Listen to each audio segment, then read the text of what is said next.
नमस्कार, स्वागत है आपका इंडिया न्यूज पर और मैं हूं आपके साथ स्वाति सिंह। महिला आरक्षण बिल एक बार फिर चर्चा में है। केंद्रीय कैबिनेट ने महिला आरक्षण बिल को मंजूरी दे दी है। अब बिल को विशेष सत्र के दौरान लोकसभा में पेश किया जाएगा। 27 सालों से लंबित महिला आरक्षण विधेयक लाने के लिए विपक्ष लगातार जोर दे रहा है। यदि विशेष सत्र के विधेयक पर सदन की मोहर लग जाती है तो 2024 में लोकसभा का नजारा बदल सकता है। ऐसा हो सकता है कि इतिहास में पहली बार सदन में 33% महिलाएं नजर आएं। वर्तमान में लोकसभा में महिला सांसदों की संख्या 15% से कम है। हैरानी की बात यह है कि राज्य विधानसभाओं में यह आंकड़ा 10% से भी निचले स्तर पर है। ऐसे में लगातार लोकसभा और विधानसभा में महिला सांसदों और विधायकों की संख्या बढ़ाए जाने के लिए आरक्षण की मांग की जा रही है। आखिरी बार 2010 में यह विधेयक राज्यसभा में पेश हुआ था। तब हंगामे के बीच इसे पास भी कर दिया गया था, लेकिन लोकसभा ये पास नहीं हो सका। इधर आरक्षण के बाद किस राज्य से कितनी महिला सांसद होंगी, ये सवाल अब खड़ा हो रहा है, क्योंकि अभी महिला आरक्षण की बात भी हो रही है। यदि संसद के विशेष सत्र में महिला आरक्षण पर मोहर लग जाती है तो 33% के हिसाब से लोकसभा की लगभग 545 सीटों में से तकरीबन 180 सीटों पर प्रतिनिधित्व महिलाओं का होगा।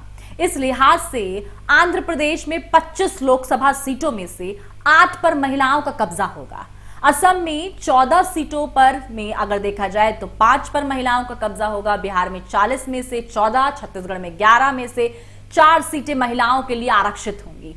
अन्य राज्यों का ये साफ तौर पर स्थिति अगर देखी जाए तो गुजरात में 26 लोकसभा सीटें हैं और 33% के हिसाब से ये 9 सीटें महिलाओं के लिए आरक्षित होंगी।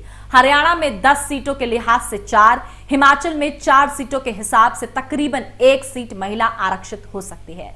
जम्मू में 5 सीटें हैं, इसमें से 2 महिलाओं के लिए आरक्षित की जा सकती हैं। 16 सीटों वाले आपको बता दें कि झारखंड में यह आंकड़ा 5 तक पहुंच सकता है। कर्नाटक में 28 सीटें के मुताबिक अगर देखा जाए तो 9 और केरल में 20 सीटों में से 7 महिला आरक्षित हो सकती हैं।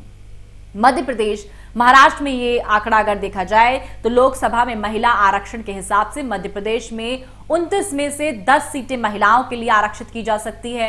वहीं महाराष्ट्र में लगभग 48 सीटों के मुकाबले ये आंकड़ा 16 पर पहुंच सकता है।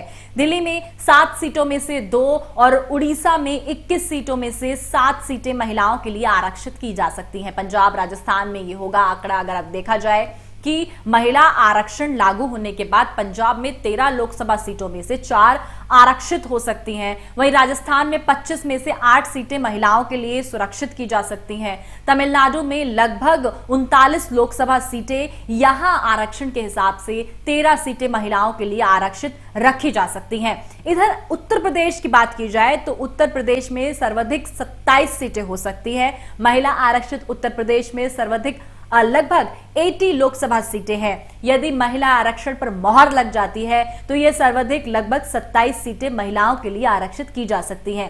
तेलंगाना में 17 में से 6, यहां तक कि उत्तराखंड में 5 में से 2, पश्चिम बंगाल में लगभग 42 में से 14 सीटें महिलाओं के लिए आरक्षित हो सकती हैं। इन राज्यों की सीटों पर संसद लेगी फैसला।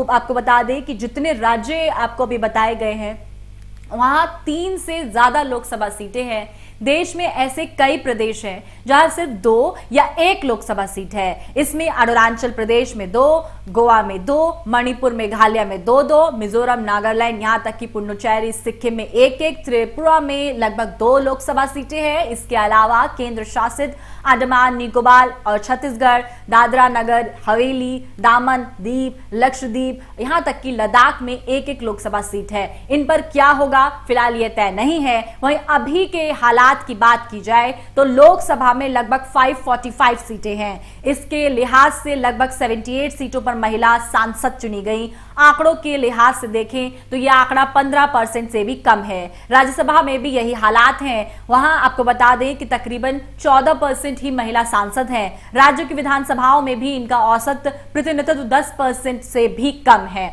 ऐसे में महिला आरक्षण बार बार मुद्दा बन रहा है। क्या ये पास होता है विधेयक? इससे जुड़ी तमाम अपडेट के लिए हमारे साथ बने रहें और देखते रहें इंडिया न्यूज। धन्यवाद।